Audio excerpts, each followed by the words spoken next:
What's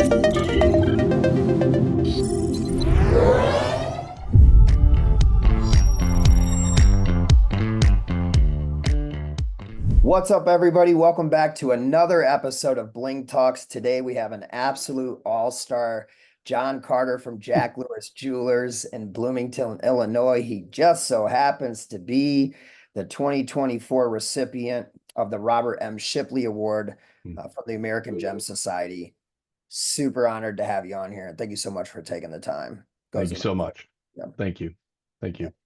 Yeah, man. So let's just jump right in. I think there's the community is going to benefit a lot from this, and I am super interested in diving in. So I usually just kind of like to start with this. Man, how'd you get from starting in the business to receiving the Robert M. Shipley Award and being a leader in the industry?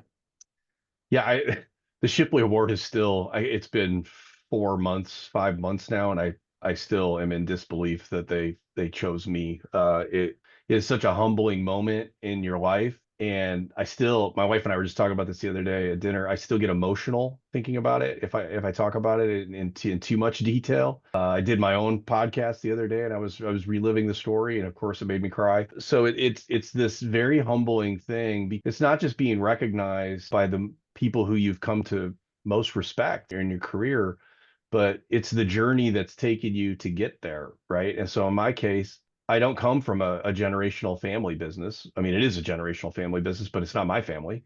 I started here at Jack Lewis Jewelers when I was a junior in high school, doing the mail, taking out the trash. And my first day on the job, which I was hired to do those things, and my first day on the job, they give this 16-year-old kid keys to the cases. So I'm selling luxury watches and diamonds and everything. It was literally, I think probably some of the people in your audience, and I think maybe even you and your family business can relate. The jewelry industry is a lot of times just here's keys, figure it out. I think it's a little different in 2024, thank God. That really taught me how to be a salesperson, how to have customer service, how to early on have somebody else having confidence that I could do those things was really beneficial. And then you fast forward a few years, I liked that job so well, and we live in a college town, so I was lucky enough to be able to go to my hometown, Illinois State, go Redbirds. And so I did that. That was my college job. I was president of my fraternity. You'll probably be surprised to know. And so I had this flexible job in the background that I could just get real world sales experience, go to school, get my marketing degree, be involved in campus activities, and get leadership positions there, which I really say those leadership positions are what taught me the most while I was in college. Not that college isn't worthwhile, but really just the real world practical application, as well as having a business job in the background, just prepared me. And it just an industry I loved. After college, I went to work for a watch company as a sales rep.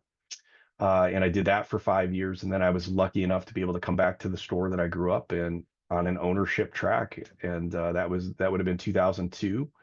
And we had a 10-year plan to buy the store, and we did that in like 8.5 years. So it really just, things worked out well, but I had great mentors, leaders, friends, family, my parents, just everybody supporting you along the way to get you to this point.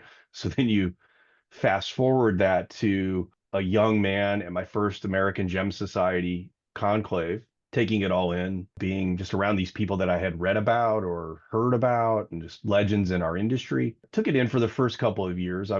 Those who would know me would know I'm not short on opinions or shy at speaking. And then a couple years later, the president of AGS at the time, a man by the name of Mark Moeller, was president. He said, "Hey, we need young people involved in AGS. And if you want to serve on committees or boards, come find me." So I went and found him immediately after that. I became involved with one of our subcommittees that planned our conclaves, which was the one I wanted to be on because I loved that event so much. If you've never been to a conclave, it's literally just speakers, and there's no trade show associated with it. So the suppliers and the retailers are coming together with one mind just to share and learn. And sometimes it's about marketing, sometimes it's about gemology, sometimes it's about business, sometimes about HR, like whatever. It's just all these topics. And so I got to have my hands in that and plan that. I just fell in love with being on that board because as a owner of a store in a small town, sometimes you have this, I don't want to say mentality, but you have a little bit of sensitivity, like, oh, I'm just a small store. I'm just a small store in a small town. But these people took me under their wing and they taught me so much. And then fast forward for a third time,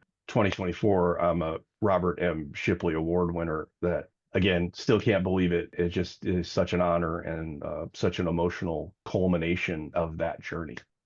Well, congratulations.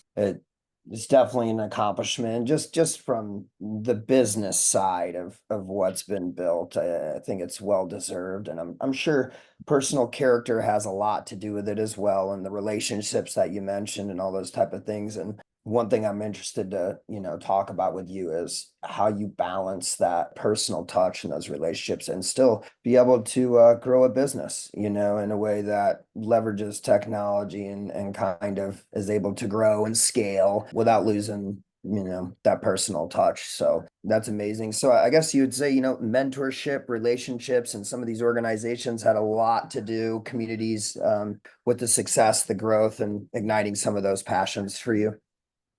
Yeah, I mean that's one of the things. That's one of the reasons why it is such a humbling thing for me to say that I'm a Shipley Award winner is because I didn't get to that role alone. I don't remember what I said in my speech, and I still can't bring myself to watch my speech. But one of the things I think I said, or a version thereof, is I felt like a thief standing on stage because that award is given to people for a career of service. But being on the board and being a part of the American Gem Society has never felt like service to me. I've just been with my friends. And hopefully we've been making a difference and doing things that are right by the consumer, which is the whole point of the society. But to be in that position and stand up there and be the one that gets the pin when 500 people helped you stand there, it's very humbling. And so to answer your question, how you balance that is, I just spoke to my high school the other day. I just spoke to there's an entrepreneurial class for the seniors there, and one of the things that I said to them was, I have never turned down a chance in my life to be a mentor for somebody. And sometimes, as I'm telling them, this to a group of 17-year-olds, is sometimes you don't know that you're the mentor to your classmates just by how you carry yourself. So sometimes being a mentor isn't taking a young person, putting your arm around and just saying, hey, I'm going to do these things for you. Sometimes just being an example. And when you're that age, that's really what you can do. And so I had all these mentors in my life, from family, again, my parents, it starts with your parents, on up to people who hire me and employ me and then have faith and trust in me. And then sometimes fellow employees, other people you meet, and your colleagues and your peers that take you under their wing. And so by not balancing those things and bringing in mentors and being a mentor, it's not even smart business. As I look back on my life, it wouldn't have been smart for me to not do those things and put myself out there and make myself available, because I've taken so much out of those experiences. Whatever I've learned from other people, I try to give back in whatever my version of that is. And so it's just really important, and it's amazing how fulfilling that is the more you put yourself out there and volunteer and do those things. Yeah, it's kind of crazy how the I want to attain versus I want to give, Yeah. and kind of how it kind of plays out in the long term. But One of the students asked me, they said, it was a question about having money be your motivator. And what's that like? And I said, the funny thing about money is it never quenches your thirst. It never satisfies you. mm, And so you can't make it about the money. You have to make it about the service or the love or however you want to word it, the giving back, because you can never be done doing that, but it satisfies you every single time. Every time you have a good experience, you think about it for weeks. And so you really, it replaces the emptiness that is money. yeah, absolutely.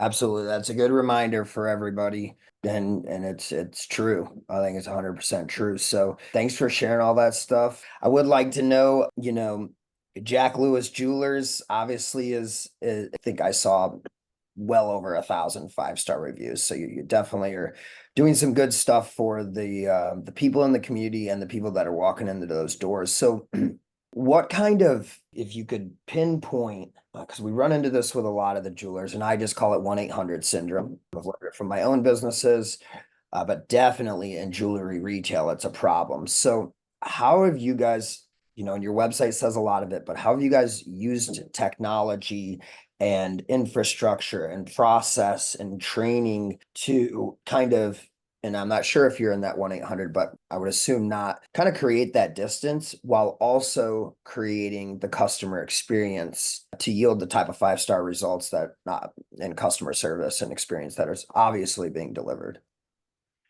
It's funny because it's funny you ask that question in that way because we just talked about this as a staff this morning at our daily meeting, which by the way is important to have a daily meeting with everybody Absolutely. who's ever on staff that day. Just a quick 10-minute meeting. So this one went in the weeds in a way that I didn't see it go. And we talked about that. 1,298 5-star reviews as of this morning, by the way. Almost 1,300. Thank you. And yes, part of that is asking for the review. If you don't ask, you'd have like 200 reviews. But the second thing, and really the most important aspect of this, and I reiterated this to my staff, I said, look, the reason we have nearly 1,300 5-star reviews is because at the core of what we do is we hire good people.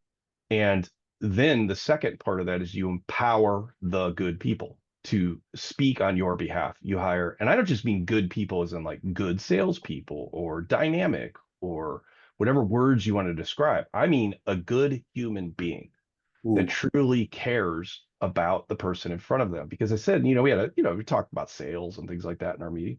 But one of the things I said to them at the end of it is I said, you guys, we can look at it as we just are here to sell things.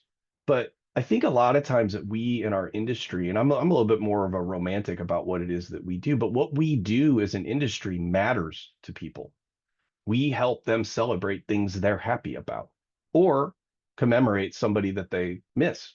That sometimes that happens too. But either way, what we do is important. We're part of their emotional connection to each other.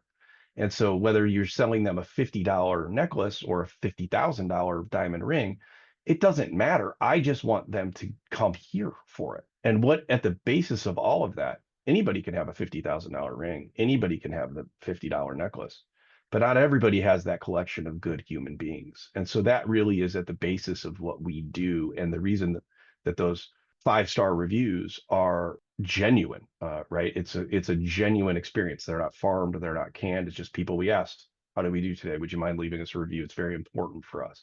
And then they do that. But it really starts at the soul of who you are as a company is who you hire to represent you. Because I can't be here and handle every customer, but I can hire good people and tell them how we should do things.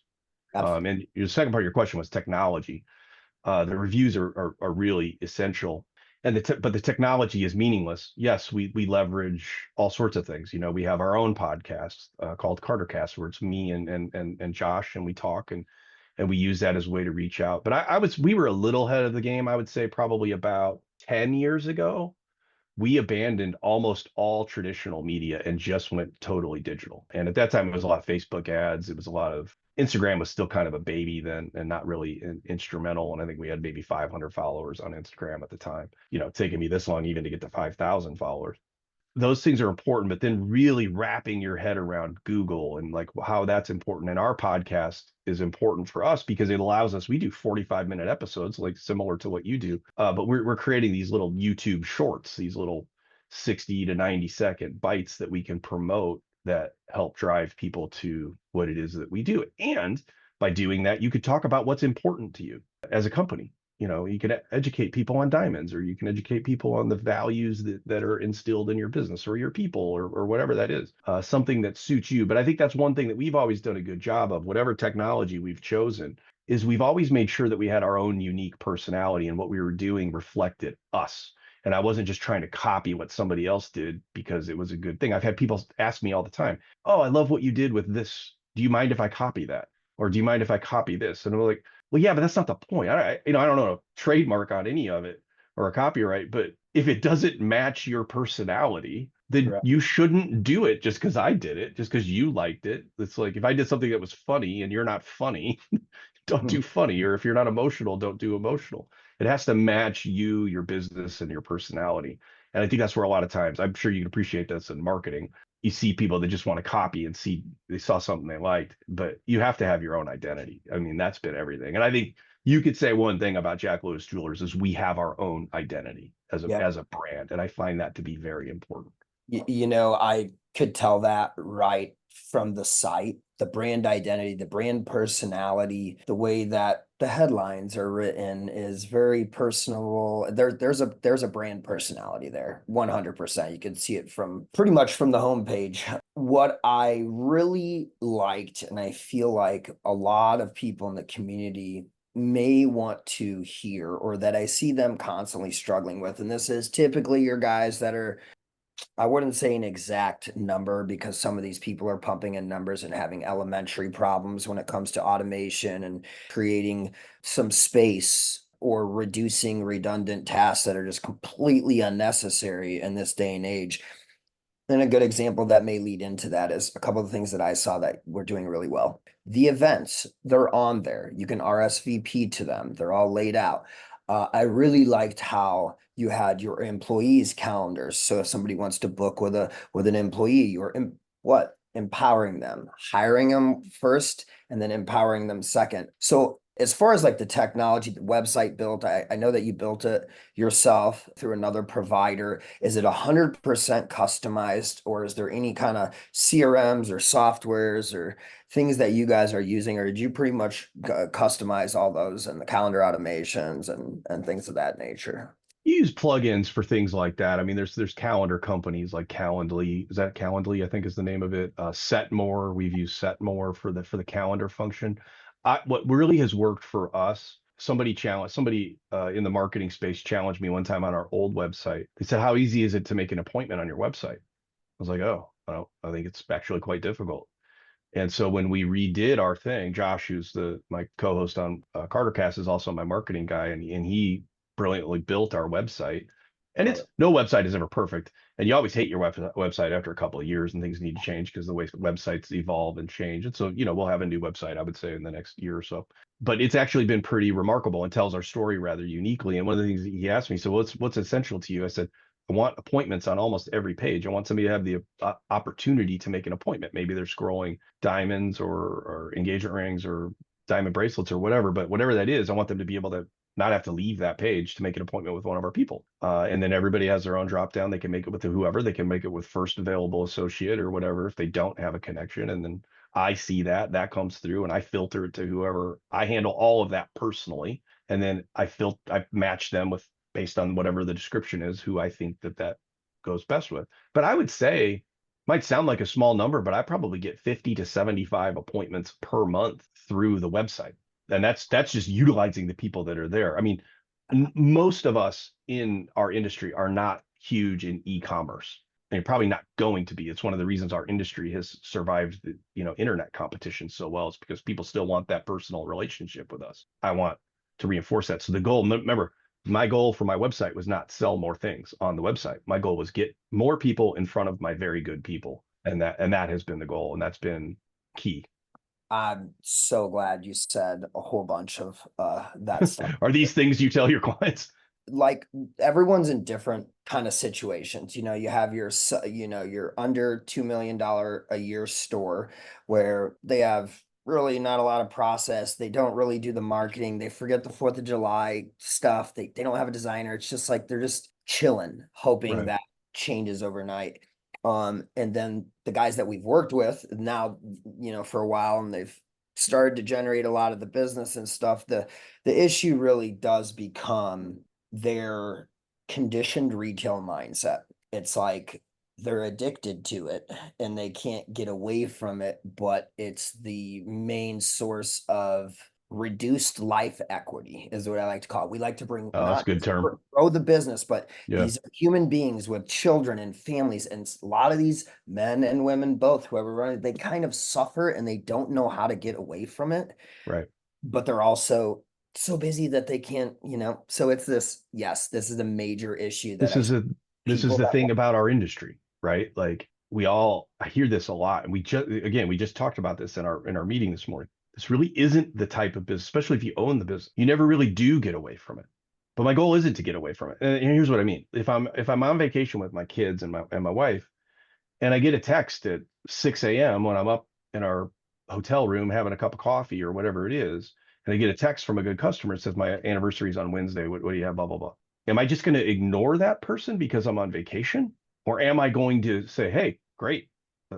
Maybe I can't send you pictures myself, but I'll connect you with somebody great on my team. I answer that person right away. And that's the key. And that, it is hard to get away from that, but that is also the nature behind what we do. It reinforced what I was saying to them about we're here to celebrate with them. That client feels comfortable to text me at 6 a.m. because they see me as more than just the person that sells them jewelry. I'm their friend. Yeah. And I am truly their friend. Yeah. Like I'm Yeah. genuinely, Yeah. I'm their friend. I'm not just there to sell them jewelry. And so it is, I hear this term, I hear this a lot. People are like, well, how do I get away? How do I get, you really don't 100%. You're never totally away, especially when it's your business, but that's any business owner. In our business, it's a little more complicated because things pop up. You always got somebody having a birthday or anniversary and you deal with hundreds or thousands of people. It's just more you do it, but you are here to serve them in a luxury retail capacity. It never really just turns off. You always have to be there to help. If you get your marketing and appointments and things like that in play, it makes your life much easier. Yes. I think another great point is it's most of these people come in, they're asking for the owner. They're on the advertisements. It is 100% the nature of the business. What I think that you have done that a lot of people need to be doing is automation, time, looking at the time that is taken on walk-ins, or being able to put that technology and booked appointments. That's not what people are doing. They're running ads, they're putting a thing in the mailer, and people are coming in, and someone may talk to somebody for 50 minutes when someone else isn't waiting in line who could have booked an appointment. So it's literally just time is more Yeah, it important. really has helped me to just change my mindset to the what's the point to my ads? Is the point to my ads to just get people to walk in the door, or Yep. is the point to set appointments? And when you start looking at it as appointments are paramount, just try it. Try it for a couple of special events. It really makes life much easier and reward them for keeping the appointment. Maybe you have a wedding band event and you give them, for our thing, we'd give them $100 if they make an appointment. That matters if you're buying wedding bands. It doesn't matter. There's no limits on it, like whatever it is, but make an appointment, keep the appointment. It really reduces your rates to no shows, practically nothing. And it's just really key. And the other thing that you said there about people walking in and asking for the owner, and I got to have the owner, and I got to do this. Well, as owners, you're always the worst about, you think you got to give everybody this rock bottom pricing and things like that. You don't have to do those things. They don't expect it usually, but also humble yourself and give yourself some freedom by turning them over to your people. Start with your customer because they came to see you, hug them, ask about the kids, get them started on the process, then bring over whoever your sales associate is that's handy at the time or you think will relate best to that person. And then say, you have to prostrate yourself in front of the client. It is humbling to do this, but you have to do this and mean it. When you hire good people, you can do this and feel good about it. You can say, hey, this is Scott. You are in so much more capable hands with Scott than you are with me. He knows way more about this than I do. He's going to take really good care of you. And they're, oh, so good to see you. And they're going to hug you and they're going to walk out. But you helped Scott to grow his business of being a salesperson in your store. You made the client feel good that they could come in and ask for somebody else that's not you. Sometimes they're still going to ask for you, and that's okay. You do the same thing. And then there are times where they'll say, no, I would like you to handle this. That's great. Then you honor that. But start by giving yourself permission to praise the people in front of you that maybe they are better at something than you are. And if they're not, they're learning. Help them to get better at it than you are. Yeah, love it. Just feel like this is, if people hear this and they start to acquire it and utilize it, I think it just, I don't know if there's anything more valuable than using your time more wisely or being able to create more with less work and not be so stressed out and so out of control of your personal life. Yeah, You know, it's humbling and it's hard to make yourself irrelevant in your own business for some of the day-to-day stuff, some of the more you said mundane, some of those things, but you have to do it. You have to do it for your business to grow. You have to, if you want to be bigger picture and looking to help your team grow. That's why you hire good people. yeah, love it. It all makes sense. Well, that's great stuff. Really good information. I hope people pick up on it. So I'll kind of jump into something I think is pretty important, and I'm super interested in hearing your opinion on it. You're not just running a very successful jewelry store and getting the awards. I've also been on the board of some of these, the American Gem Society, if I'm not correct, for quite some That's correct. time. And so I have a couple questions. The first one, it's about just the future of jewelry in regards to technology. I think this is something people need to know about. They need to be protected about. And if they're in retail, they're the perfect breed to just be distracted.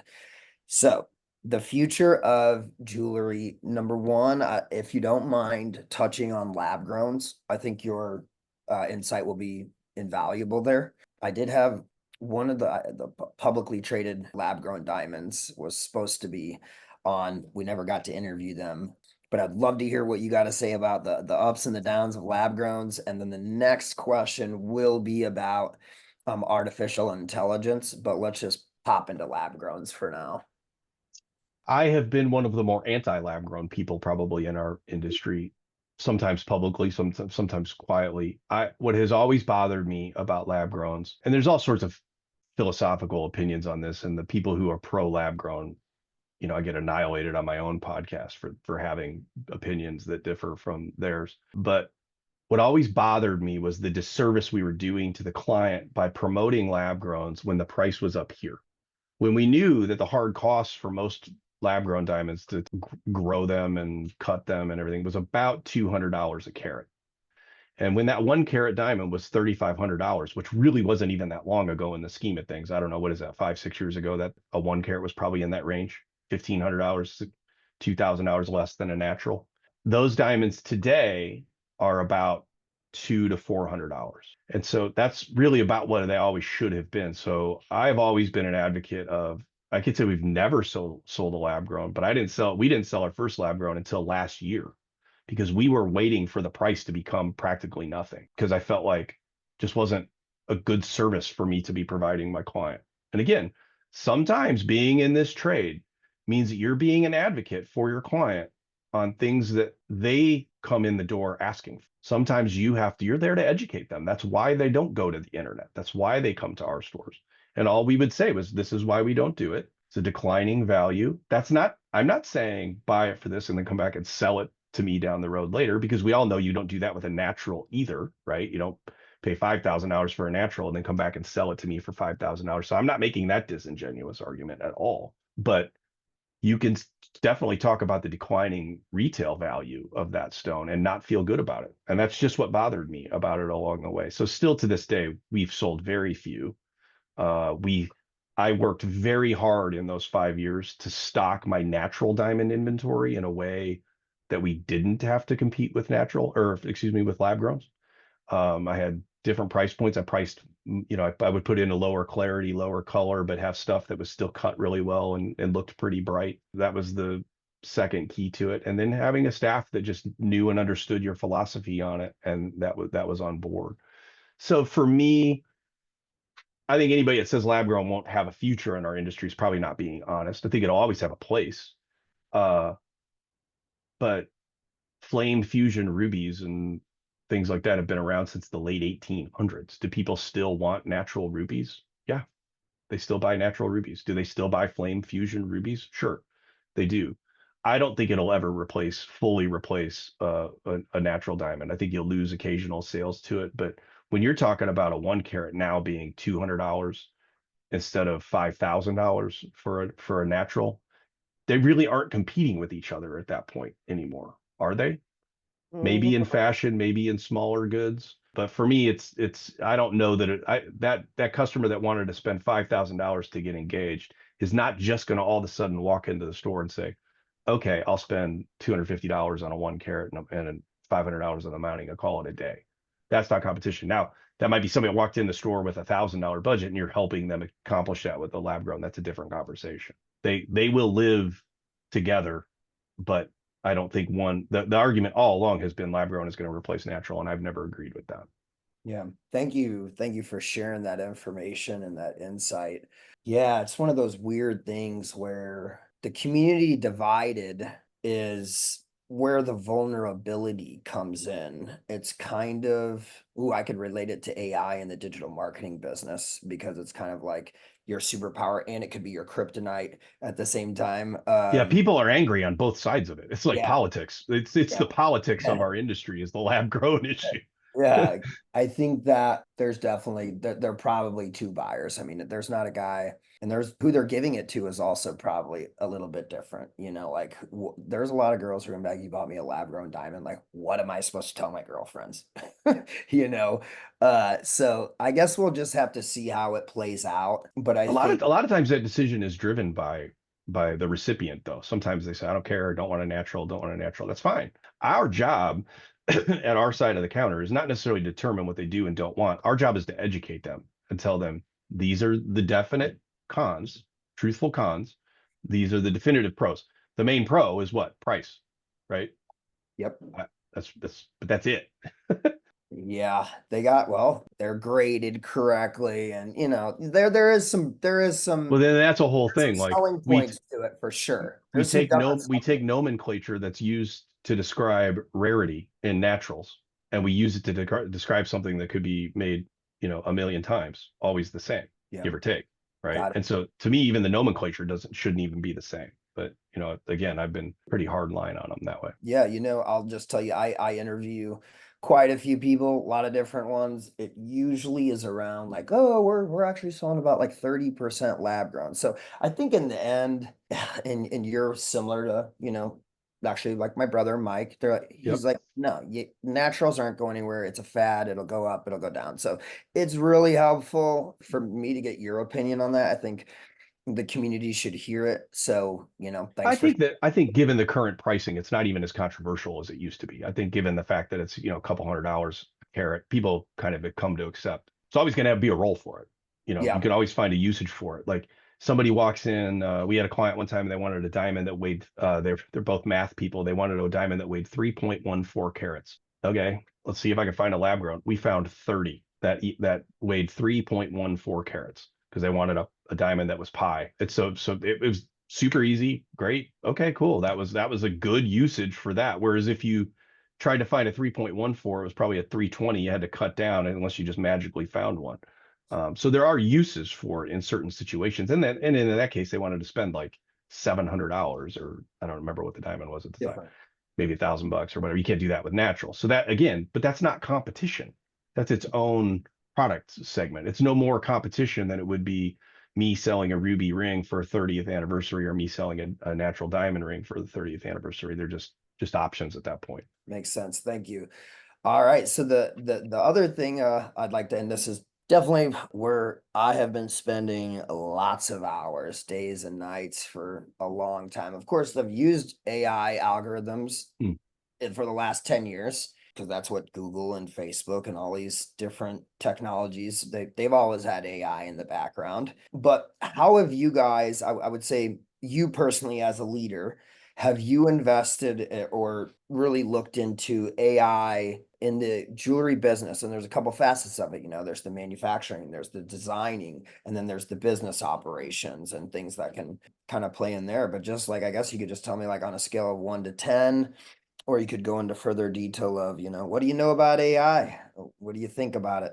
I am not as well versed as other people that you would have on here. And I would say, I can't say that we don't use it because I would say probably on the marketing side of things, which I don't handle much of now because I have a firm that does it for me. I'm sure they're using it probably in search terms and ads and keywords and things like that. I know they are actually, but I wouldn't say that it affects me on a day-to-day basis yet. It for sure will. I can't tell you. I've always grew up as a bit of a writer, like I like to write speeches and papers and things like that when I grew up. And so it's still to this day, I'm doing public speaking and things like that. I'll always use it.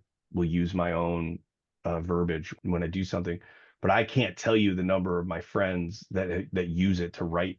You could use it from anything to write a eulogy to the script on your website. You need to be careful with it because most AI is open, and so Yep. if you use it to describe something that's proprietary to you and you typed it into an open AI site, you don't own it.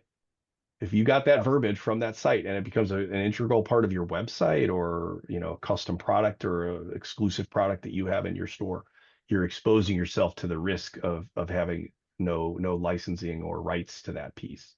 You need to be more careful with it than I've seen people be, is my understanding. So I'm observing it will have a crucial role in our industry moving forward from marketing to products and everything else, particularly websites and advertising. Yeah, you're very right. One of the people that I trained with, amongst many other leaders, this one in particular was a world leader. There's a TV show on TV every single day called Scorpion. It's about him. His name is Walter O'Brien. He Oh, has an IQ higher than Einstein. He's worked for 7 different presidents. oh wow. Dude, his company is called Scorpion. They can fix any problem. Like YouTube it, and he will tell you like it's Yeah. insane what these guys Yeah, can the do. show is crazy.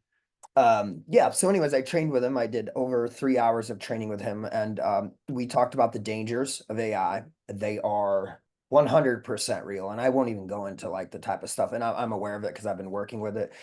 Dangers in business with publishing, SEO, and stuff like that. There's definitely ways to like, check and balance that stuff. There's softwares that can catch plagiarizing things. We write our content naturally too. What we do is we test stuff. So we'll test stuff in AI. We'll wait for the next algorithm update to come and we'll say, this isn't the best route to go. The dangers on a higher level that he mentioned are a lot more freaky. Wars and Yeah. things like that. But in the regard that you mentioned it, I think it's very true. There is some serious superpowers with it, like, and we can talk on it later as we build a relationship and stuff like that. But there are some dangers as well. You need to know how to use it. And if you know how to use it, it is also a lot more powerful. So we train bots. So let's say I can't make it to something. I can tell a staff member, go into this bot and fill out this prompt, and it will automatically create the entire campaign for a certain brand. It can write all types of stuff. So Crazy. how to use it is important and more beneficial, and then the protection and the being careful with how to use it is definitely a valid point. Yeah. So you guys haven't had like any formal training on AI or anything like that? Someone come in and kind of do something like that, or okay, cool. That's awesome. There's a lot of Yeah. opportunity there. Yeah. I'd All right. definitely be open to it. Yeah, yeah.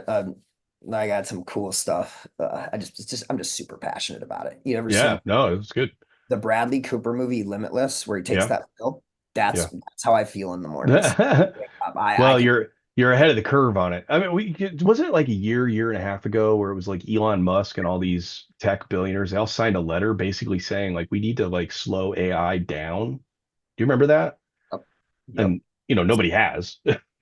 It's Sam just Altman. continued to grow. It's growing faster than our ability to understand it is how I understood that Yes, I and to won't use it get into that. correctly. I won't get into too much of it, but like even now, when I'm getting these random phone calls and I'm saying, "Hello, this is Anthony," right?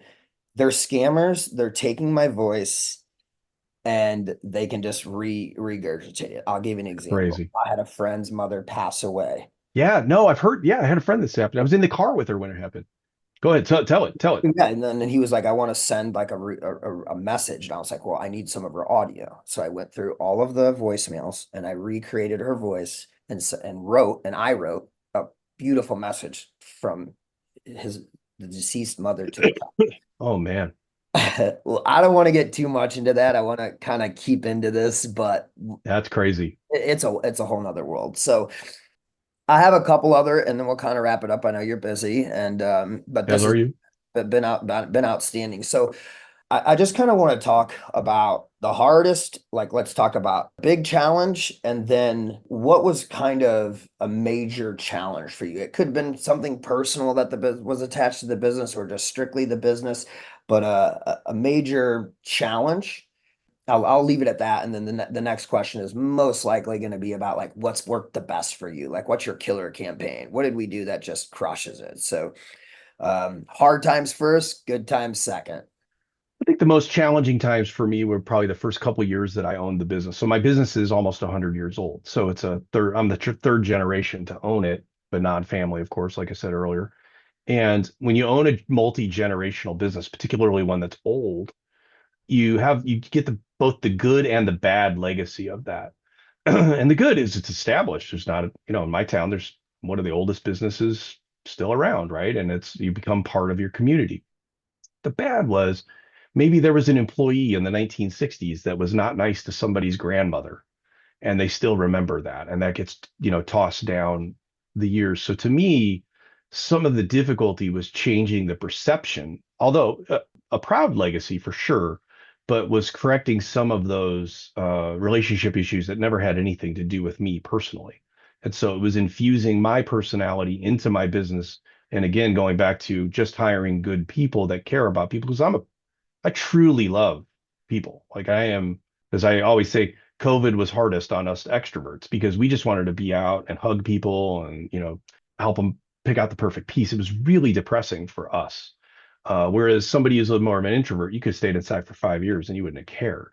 But for us, that personal contact, that relationship was difficult. So making my business maybe reflect that a little bit more and then steering the direction of it to that 1,300 5-star review where I know that we're always giving a 5-star service, not just to pay lip service so it goes on the internet, but to make sure that that person walked out and truly was happy. That was difficult. It's difficult to get the right people on the bus committed to carrying out that vision, that are doing it for the right reasons and not just for their own best interest. And then really changing the image of our store, right? So we were always known kind of as an anniversary store, a little bit of a it was hard in the store when I first bought it to come in and spend anything less than $5,000 because that's just what the inventory reflected. So to make us still be luxury, I still wanted to be a luxury retail jewelry store and provide a luxury experience. That's very important to me. But why shouldn't we welcome everybody? To some people, $500 is a luxury item. And I want them to feel good about buying that from me. I mean, that might be the most expensive piece of jewelry that somebody's bought. Why would I not want that to come from Jack Lewis Jewelers? And so changing that and having the marketing reflect that, and then having the patience to let the marketing do its job. That was the initial challenge that I faced because that process took really about 2 or 3 years where we really started to see and then started to snowball and we became kind of the fun destination. Yeah, I mean, it makes sense. You're going into a business with history. You're the new guy. There's definitely going to be some changing of systems, retraining. You're retraining yourself. So, and then the marketing side of things, that was actually a really, really good point. So basically, you kind of maybe change a little bit of the inventory and audiences that you could reach that would allow your marketing to hook more fish and probably reach and bad value to more audiences. Well, it was like we reinvented our marketing. We did everything from change the logo to change the marketing to changing the product. So I remember a good example was I remember we came up with my marketing guy asked me, Josh sat me down. He said, "There's one thing you could change about your business. What would it be?" And I said, "If one more friend of mine tells me that they didn't come to Jack Lewis to buy their diamond because they couldn't afford it," I said, "I'm going to punch myself in the face." And he said, "Okay, let's change that." So then we came up with a campaign that was, and it was this beautiful catchphrase that says, "Size doesn't matter, she matters," because it was, the ads were written towards buying engagement rings, which we now changed to "Size doesn't matter, love matters." And the point to the ads was, we don't care how much you're spending. We just want you to focus on why you're spending it.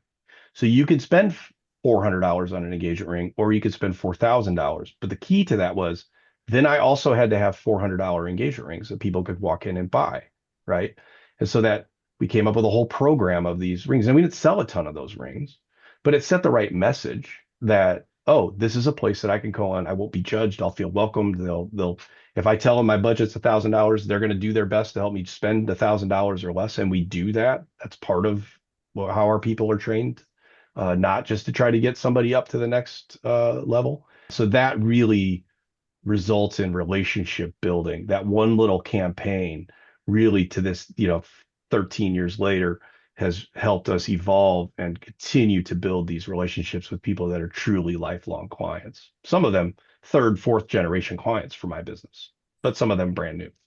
Yeah, that's clarifies kind of a lot. And I think it's easier to do that as well when you have the follow-up systems and the trained staff there to generate more leads. Because I mean, a lot of people can't handle a lot of those leads and they just want the whales to walk in and do that. But that $500 sale for Valentine's Day, your little get a gift and your chocolate and your package is affordable. Guess what? They're in your CRM now. They've built a relationship. They've shaken hands. They've walked out, and that can be a customer for life.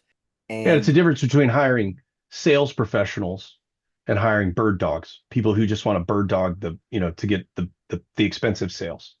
Yeah. A sales professional understands that $500 client today might be a $5,000 client next week when they come back, Yeah. or in 5 years. I also think it has a lot to do with your decision as the leader, and then John's decision to open it up. Because the fact of the matter is, most people have $500 to spend Yeah. today, and over 20,000 or $100,000, and there is an army of shoppers every week looking. So we might as well get them in. So that's very cool, and so that would be more on the challenges side. And then you also touched on what's worked the best for you guys as far as campaigns, or would that have answered that question? Because I think it was two That parted. campaign was transformative for my business, Okay, because awesome. it transformed not just how we marketed, but it transformed how we thought of ourselves. And that it immediately allowed us to be the store that understood why we're here, which I feel like we've done a good job of never losing that. So that's been, I can't say again that, do we sell a ton of those particular engagement rings? No, but we became an engagement ring store that was here for everybody's budget. And that was really key. Yeah, man, great stuff. And that would definitely cover that, because I think it pivotal campaign, pivotal business decision, and looks like it panned out and it made sense. And I think some other people may benefit from that. So Yeah, I got two more questions. This has just been sure. outstanding. Again, thank you so Yeah, much. oh dude, I've so enjoyed this. This has been Enjoying great. it. I have two more questions I'll probably ask. This one is, what's in your future? Like, what are you focused on right now? What are you wanting to build? Or what's in the future for growth? And you Very don't have to apropos share that. it. I'll sign an NDA if you need me to, No, no. but No, it's very apropos that you asked this question, because we were about 3 months into groundbreaking on a new store that is taking shape over on the east side of town. That's going to be a 10,000 square foot plus destination. wow. Because as my business has grown, we don't just draw from Bloomington Normal, although this is our home and this is our community. We draw from quite a quite a range of zip codes. So we're building a store that is going to be beautiful. It's going to have a full bar and a fireplace and a outdoor entertainment space on the second story. And it's just going to be this beautiful thing that you ask what I'm focused on. I am focused on the day to day and running our business. But when you have this beautiful thing that's been a dream in your head for a decade, I go out there every day and just really dream about what the future is, because we're physically building it. But what's helped me do that is, that to me is, again, I'm a very sentimental guy. I'm very romantic about history and my community and how I got here, how my business got here, how my town got here.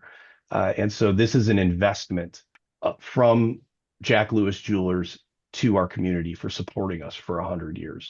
And we'll continue to pull people in. So I'm very proud of that, very excited. Wow. That's amazing. I guess it makes perfect sense. I mean, gotta grow, gotta expand. And I guess this one is, you're building it the exact way that you want. Yeah, And, for and sure. it's really cool that you're community focused about that. I think your good intent and who you are as a person, people's heart matter. I think it kind of started like that with you, and kind of seems to be consistent throughout the stories and the questions that we're discussing. And I always like to say, good intent never lies. Sometimes it hurts Oh, I in the love that. beginning, Yeah. seems like it in the beginning, but Yeah. in the Yeah. end, it usually never lies. It's a great quote. Yeah, you can, yeah, run with it, run That's with it. that's a that's a Uh, bumper sticker, baby. uh, so yeah, thanks for sharing that. The last question is for our community, people out there, I really like to try to treat a girl in New York who paid for herself to go to gemology school and is crafting her crafted jewelers on an Etsy page, and struggling, to a guy who, has a successful store and maybe wants to franchise it out. So we'll try to find somewhere in the middle. But if you had any advice to some people in the market, into the community, what would it be in this day and age as we're sitting right now in 2024? For me, what made all the difference in my career, and maybe my personal life, is seeking things that were bigger than just you. And in my case, as the old owner of the store, the gentleman I bought the store from, he used to have a funny saying. He would say, I would do these things, I would do these volunteer positions, and he would say, and he did a lot of this too. So he was saying this tongue in cheek, but he would say, it's easy to get a job that doesn't pay anything. The boards that you serve on in your community or in your industry or things like that. But the thing about those is they always pay. And if they don't, you're on the wrong board. You're the wrong person for that chair. And sometimes you have to recognize that because those are valuable positions to those organizations. So for me to give my time and my energy and my talents to an organization like the American Gem Society that's been so important to my personal growth. It's been important to my personal growth because I sought it out and I was willing to, I said, hey, I want to make a difference. I want to do things for them. And it wasn't until a few years into it, I was like, oh my gosh, look what I'm getting out of this. Look what this has done for me. And so if you do things and you approach them from that angle, and I don't, whether you're just starting out on an Etsy page or, a $30 million a year store, never stop looking at it from that angle and you'll never stop growing because there's those opportunities are out there and they're tremendous and they're endless. Always make time for your family. As a speaker, Brian Dodge, I saw one time, he has a great saying that's called bring energy home. Means don't spend all your energy on your clients and your employees and everybody at work, and then you get home and you just have to lay on the couch and you got no time for your family. You have to do both. You have to bring energy home, but you also have to spend some of that additional time that you have during the day on something that's outside your business. Never in my life have I regretted doing that. I love it. I love it, man. Thank you, John. Honestly, thank you so much for being on here. I was super It's an excited. honor. Yeah, thank you. I'm super excited and bring a lot of value. I think that there is a lot of really good people providing some really good intent services that just don't know what they don't know. And I think that's kind of one of the benefits of the community that we're building and the podcast and all that different stuff. So, I really appreciate it. And if you'd like, you can kind of do your outro and tell people, hey, this is who I am. This is where we can find you. Yeah. If you want to be found there. I think your podcast was awesome. That'd be a great drop. Oh People yeah, can thank you. hold that. So without further ado, just tell people how they can get a hold of you. I'm an open book, man. I'm happy to answer any questions or talk to anybody in time. I'll take a phone call or an email or whatever if you just need advice or if anything I've said piqued your curiosity or you want to pick a bone with me, that's good too. You can always reach me on my email, which is just jcarter@jacklewisjewelers.com. Our podcast, which is CarterCast, is all over the internet, easiest to find probably on YouTube, which is under our Jack Lewis Jewelers YouTube channel. I am on Instagram. I am Carter Time. And then, of course, the Jack Lewis Jewelers page, probably the best socials to use for us. Absolutely. Thank you so much for Yeah. sharing that. All good stuff there. And again, John, it's just been an absolute pleasure, and I really appreciate you taking the time out of Anthony, thanks for having me, man. It was a lot of fun. absolutely.